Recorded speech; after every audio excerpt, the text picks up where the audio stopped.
This is Lisa from Mobile Tech Review, and this is the latest Kindle. I guess you could call it a Kindle 4. The Kindle 3 is now called the Kindle Keyboard. That's this one right here, we all know and love. And this is the $79 one if you get the with offers version. It's $30 more if you don't want to see screensavers that have advertisements on them, though the advertisements often have good deals on Amazon and other places. But $79 for a non-touchscreen e-ink reader with a Pearl e-ink display and a fairly fast CPU is just an awesome deal, and this is certainly going to be a threat to other ebook manufacturers. Let's take a look around the device. This is a 6-inch display here, same 800 by 600 resolution as the Kindle Keyboard or Kindle 3. We've got buttons down here. This is the standard D-pad that Amazon's so fond of, also found on Kindle 3, Kindle 2, and so on. We have a home button, a menu button. Does what you're used to. If you've used a Kindle before, it brings up menu options. Got the keyboard button that brings up the on-screen keyboard and a back button. And let's take a look at that keyboard. There it is in all of its glory. This is obviously not a QWERTY keyboard. This is a ABCD kind of inline. And at first I thought, well, that's going to be awkward if you're used to the layout of a QWERTY keyboard. But since you can't actually touch the thing, well, I do find it's easier that it's an ABC kind of format. And yes, you can, instead of having to go all the way over and wrap around, you can just go this way. Say, I want to get back to that side. You can do that. So you've got all your letters and your numbers here. And obviously, if you're a big-time note-taker, this is not going to appeal to you. This is a very tedious way to enter text. If you rarely had any use for that keyboard that's hanging like an appendage on the Kindle 3, Kindle keyboard model, then this will probably suit you fine. The only time you'll have to bring it up is to go to location numbers or page numbers, obviously using the numbers up here, or if you're actually going to use the in-store shopping experience on the device and you want to search for a book. Of course, there's the built-in web browser too, which has a bunch of bookmarks, and once you enter your URLs, you can bookmark them so you don't have to use the keyboard again, but that could be another little bundle of joy there if you have to enter a long URL using this keyboard. I mean, it's doable, and gee, you know, if you don't use it that often, it's fine. But again, if you're a heavy keyboard user, you're going to want to stick with the Kindle 3, or Kindle Keyboard is now called, or the Kindle Touch when it's available at the end of November. And that will have a touchscreen, on-screen keyboard, much like the Sony readers and the Nook Simple Touch. Take a look around the device. I can tell you it looks a lot better in person than it does in Amazon's pictures. The front might not be hugely inspiring, but it's not bad. It's a mid-gray.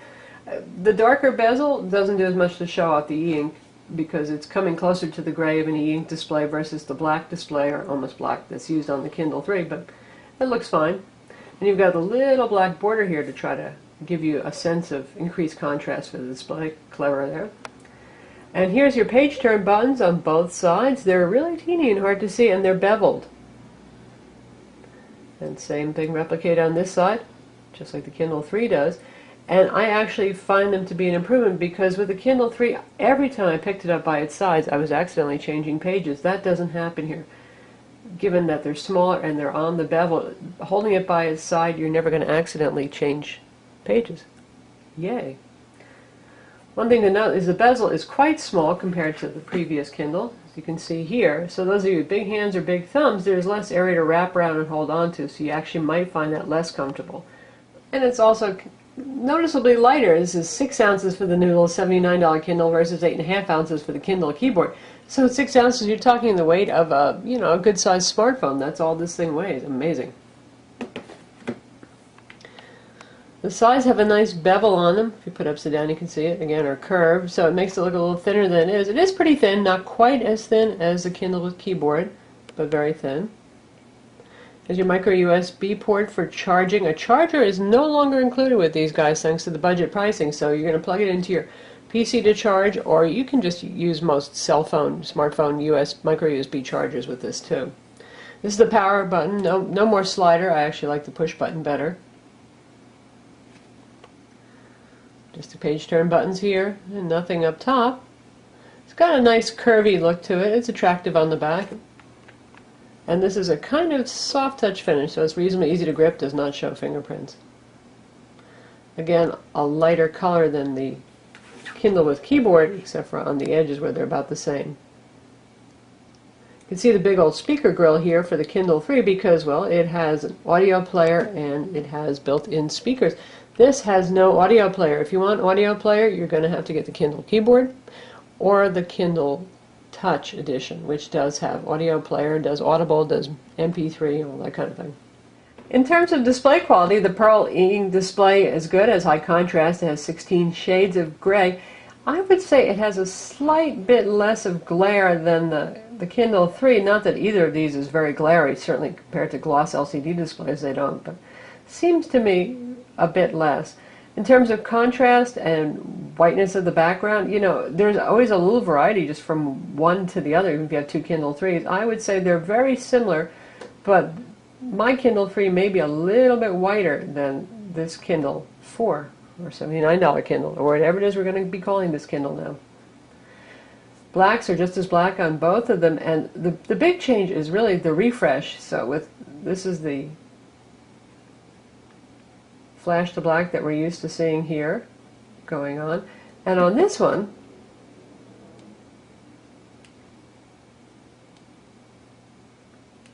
that's about the same, right? But if you go into a book,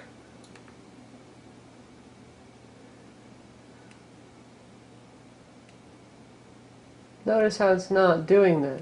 It's only going to refresh and completely black out the screen every 6 pages. There was that flash to black. But the big difference is, we've seen that also on the Nook Touch and on the Kobo Touch readers, and it's a great idea because a lot of folks hate that flash to black, and it is distracting a bit. But it left a kind of 5 o'clock shadow of text that didn't get fully erased. Now, Amazon has done a really good job here. And you can see there's a lot of white space around, so it becomes apparent if there's much 5 o'clock shadow. And there isn't really, per se, any residue of text that I can see, or it's very, very faint. So definitely good going. With the Nook and the Kobo, they actually had to add settings to allow you to control how often it refreshes, because some people couldn't stand that kind of graying over as little bits of text could litter the screen, and it's just not a problem here. So really nice, really good, and perfect for you folks who just hate that flash to black. You won't be seeing it except for every 6th page when in a book. Now, when you're in a book, the experience is pretty much like any Kindle here. You've got your text here. If you want to get a definition, the dictionary is included, and you can see also an option for adding highlights. And if we want a full definition of that word, we just press in the D-pad, and we can either get a full definition, start highlighting, create a note, or cancel. In this case, we're going to go for that definition. And there's our definition. This does not have the new X-ray feature that the Kindle Touch is going to have, where it actually looks stuff up on the Wikipedia for you. It's just going to use a straight dictionary. In terms of other settings, again, there's turning your wireless on and off. It has Wi-Fi, 802.11b, GN. It's full N, not just in BG compatibility mode like the last generation Kindle. You can shop in the store. You can change your font. That's one thing I missed the keyboard for, because you could just hit the little font control button on the keyboard to get to this without having to do clicks in the menu. But you've got the same options over here: typeface, regular condensed, serif, line spacing, words per line, screen rotation, supports 4-way rotation, and many text sizes, obviously. And if you want to bookmark something, you're going to use the menu, and then you're going to hit Add Bookmark. No little keyboard shortcut for that one either. You can search the book, you can get a book description, sync to furthest read page, do the old popular notes and highlights thing, and view any notes and marks that you have. So pretty much standard Kindle stuff there. And if you want to go to location, obviously you're going to use the on-screen keyboard. So PDF speed on this is a little bit faster than the Kindle 3, though once the Kindle 3 gets the document open and indexed and caches it, it catches up again. In terms of features in the PDF reader, you can see we've got Go To, and you get to actually enter a page number, choose beginning, cover, or end. Again, pretty standard Kindle stuff. You can search the document, you can add a bookmark, you can place the cursor in the page,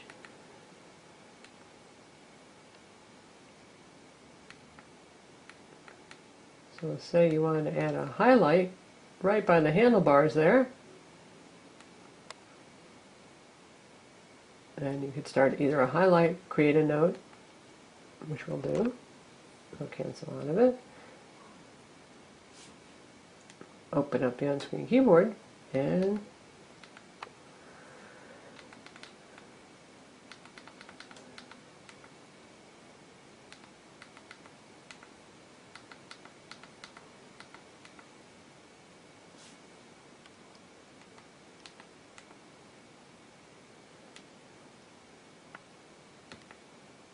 then you can save the note. Not super expedient, but again, this is not really designed for people who do want to use that keyboard a lot. What about if you want to read a book, say a library book in PDF format or something like that? There's what it looks like, a little too tiny to read, don't you think? Now you can do zoom up to 300%. You can set your contrast a little darker, which I've already done, and you can switch screen rotation, which is advisable if you actually want to read a book, because if you go up to 150%, you're not going to be reading in quadrants.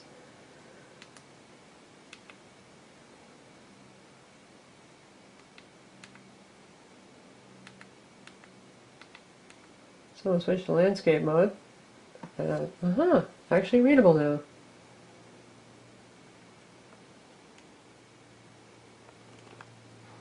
And the page turn speeds are pretty good. So you can actually go through a book like that. I don't know if I would really recommend reading PDFs this way. It's up to you. But library books and text-based PDFs actually do become readable in landscape mode. Now we'll check out the web browser, which is still under the experimental section. And really, it's a pretty fast and capable web browser. Here it is on our own site right now. Now you might want to choose to switch this to landscape mode for best viewing, but it's pretty fast. It's usable, and you've got a virtual cursor here using the D-pad, again much like the Kindle 3. But you know, it's e-ink, it's grayscale. It's not like you want to use this as a substitute for a colored LCD based tablet or computer, but it's good for looking at things in the Wikipedia. If we hit the menu button, you can see you can enter a URL, or you can just move your cursor up there if you want to do that. You can zoom in, zoom out. You can try out article mode, which is really best viewed for article-based things and not a home page, but it tries to pick out the text.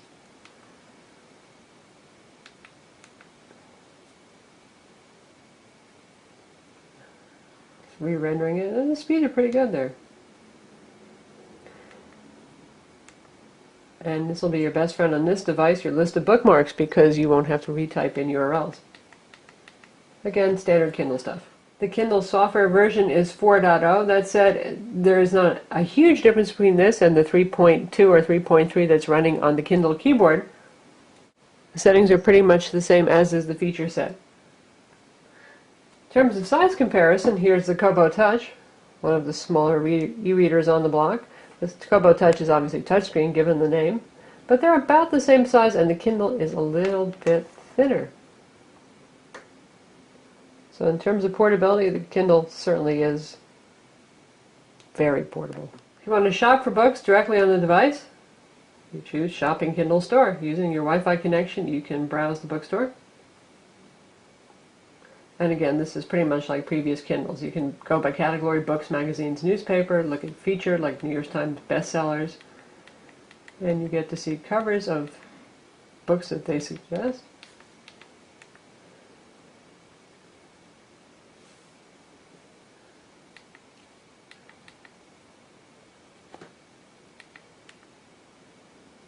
If you want to see more about a book, just click on it. And you can buy it, you can have a sample sent to your Kindle, or you can add it to your wish list. Amazon does right now have the largest bookstore, so you have a very wide selection of books to choose from, not to mention magazines and newspapers. Those won't have the pretty layout that you see on a tablet or on the Nook Color, but you will get the words and some basic grayscale images. As with previous Kindles, this supports the Kindle format. It supports Mobi. It does not support EPUB, no, even though it now does library books from public library lending. No EPUB here, and it does PDFs, obviously, as we've seen. And if you want to check out a book, an ebook from your public library, it's pretty easy. You browse using your computer the way you do now.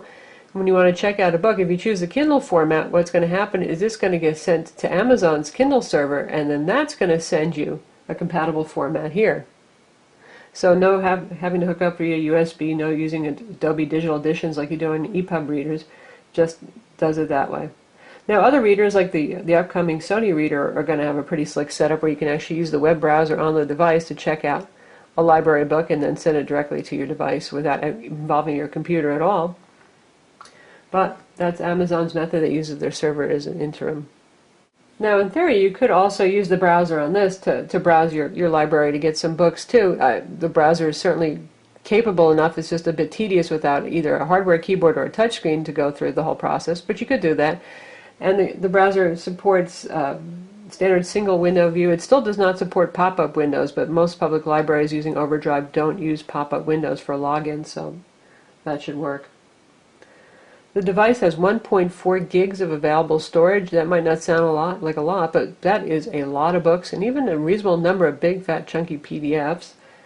And it has no expandable storage. There's no micro SD card slot or anything like that. Of course, Amazon has their cloud backup, and even now if you use their service to send books to the device, it backs that up in cloud storage for you. So if you delete a book that you used Amazon's Mail-To service for one of your own personal books or documents and you delete off the device, then you can still retrieve it from Amazon's cloud server. You can sideload books using USB. It's pretty easy. You just plug in the included cable and drag books to the Kindle as it appears on your desktop, and you just put them in your Documents folder on the Kindle. Amazon says that this is good for a month of use with Wi-Fi turned off, and that's estimated based on reading for 30 minutes a day. It's too new for us to say if it's going to make it a whole month. We do tend to read more than 30 minutes a day on it and need Wi-Fi on some of the time, but based on the Kindle 3, which tended to last me about 3 weeks, and Amazon claimed up to 2 months, and I'm a pretty heavy reader and I leave Wi-Fi on a lot, I would say that this guy is probably going to be good for 2 to 3 weeks if you leave Wi-Fi mostly off and you read for an hour to 2 a day. With the ink, it only consumes power when you turn the pages. Just displaying this page right here will not use any power, and Wi-Fi is in general the biggest consumer of power on ebook readers that are e-ink based. I'm Lisa from Mobile Tech Review, and this is Amazon's latest Kindle, the $79 Kindle. Be sure to visit our website to read the full review.